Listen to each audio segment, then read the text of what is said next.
주님이 오늘 우리에게 주신 말씀은 사도행전 12장 4절부터 10절까지 말씀입니다.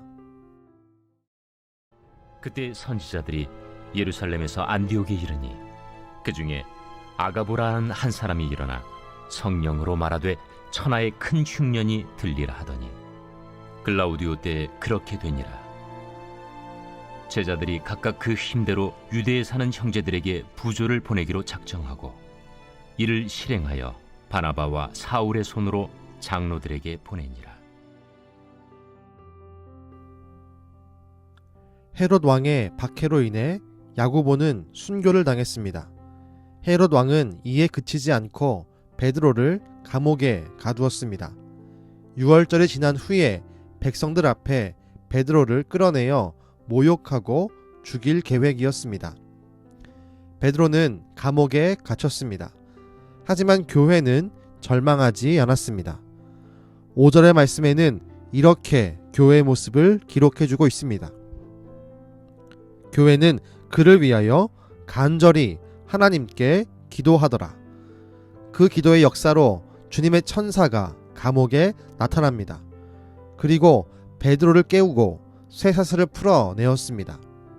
천사는 베드로를 이끌어 초소들을 지나가게 하고 바깥으로 나와 거리를 지나가게 했습니다.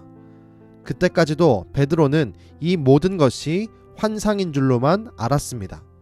하지만 천사가 떠나고 나서 이 모든 것이 환상이 아니라 실제로 이루어지고 있는 현실임을 자각하게 됩니다. 베드로는 천사가 와서 자신을 감옥에서 꺼내줄 줄은 상상하지 못했습니다. 그래서 천사를 통해 이루어지는 현실을 환상인 줄로 알았습니다.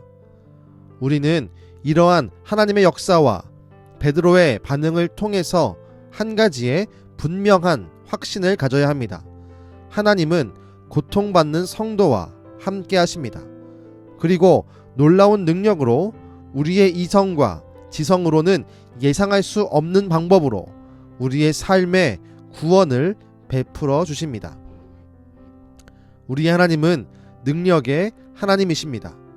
세상 그 어떠한 권세보다 뛰어나시고 위대하신 하나님께서 저와 여러분들을 붙들고 계십니다. 이것을 분명히 믿어야 합니다. 그 믿음이 우리를 하나님이 어떤 분인지, 어떤 능력과 힘과 권세를 가지고 계신지를 알게 하고 보게 하고 경험하게 함을 기억하십시오. 하나님의 일하심은 우리의 상상과 예상을 초월하십니다. 우리가 미처 예측하지 못한 일을 통해 하나님은 우리를 돕고 계십니다. 우리에게 놓인 문제, 우리를 당황스럽게 하고 혼란하게 하는 그 문제가 우연히 해결되지 않습니다. 우리가 보지 못하는 곳에서 하나님이 일하고 계십니다. 그렇기에 우리는 절망하지 않습니다. 때때로 실망할 수 있습니다. 문제로, 어려움으로, 힘든 일로 실망하며 낙심할 수 있습니다.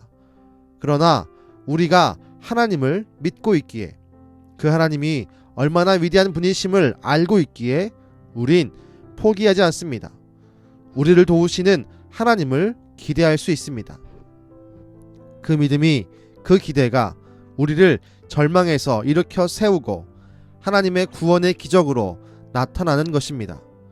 우리의 삶에서 보이지 않는 곳에서 지금도 일하시는 그 능력의 하나님을 기대합시다. 포기하지 말고 절망하지 말고 다시 일어나 하나님을 바라보며 믿음으로 나아갑시다. 베드로를 구원하신 그 하나님이 저와 여러분의 하나님이시며 지금도 동일하게 일하시는 살아계신 하나님이십니다. 기도하겠습니다. 주님, 베드로를 놀라운 방법으로, 상상치 못한 방법으로 구원시킨 하나님의 능력을 우리가 분명히 믿습니다. 그 하나님이 나의 하나님이시며 우리의 하나님이신 것을 분명히 믿습니다. 주님, 우리에게도 놀라운 기적과 놀라운 은혜로 함께해 주셔서 하나님이 하나님 되심을, 우리보다 크시고 광대하심을 경험할 수 있는 아름답고 멋진 기회들을 허락하여 주시옵소서. 그 하나님을 신뢰할 수 있게 하시고 마지막까지 신뢰함으로 포기하지 않고 하나님을 의지하는 믿음을 우리에게 더하여 주옵소서. 지금도 우리를 위해 일하시고 역사하시는 예수님의 이름으로 기도드렸습니다. 아멘.